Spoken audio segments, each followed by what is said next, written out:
Кір сабынмен бетті жууға болмайды. Неге? Сәлем достар, сіздермен бірге тән саулығы арнасы.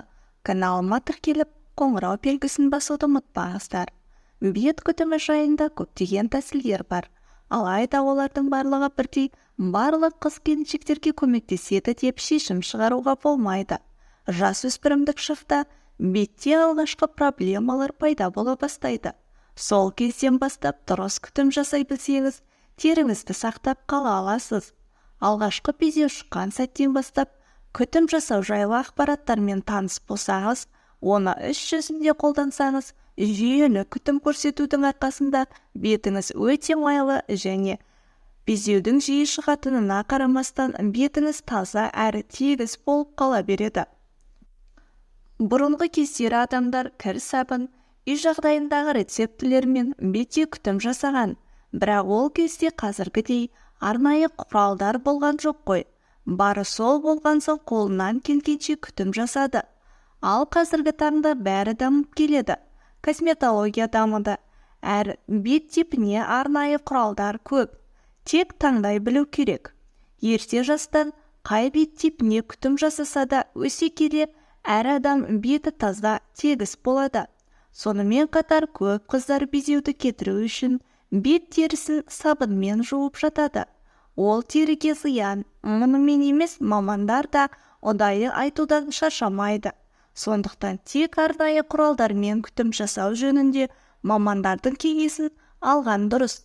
Сонымен сабын, әсіресе кір сабынмен неге бетті жууға болмайды?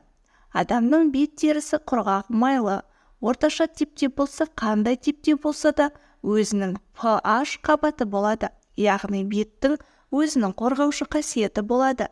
Мысалы, шаң тозаңнан қорғау, бетке әжім түсуден қорғау секілді.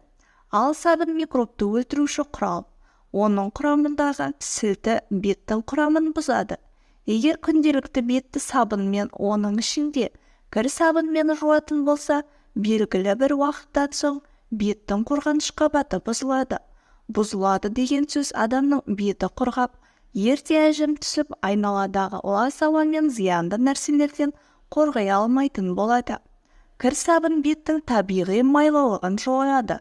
Ол бетте зиян. Сонымен қатар дене терісі мен бас терісінде сабынмен жууға болмайды. Арнайы гель, су сабындармен жуу керек. Егер безеуді қатты кетіргіңіз келсе, барлық бетке емес, бір ғана безеудің үстіне кішкентай етіп жағуға болады. Бетке емес, кішкентай безеуге ғана. Онда да абай болу керек.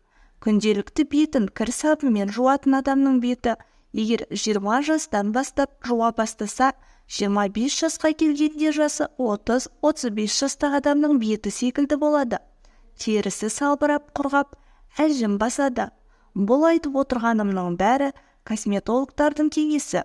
Өзім жүгінген маманның баяғыда дәлелденген фактілерге сүйеніп айтқаны. Ал сабынның одан басқа денсаулыққа зияны жоқ.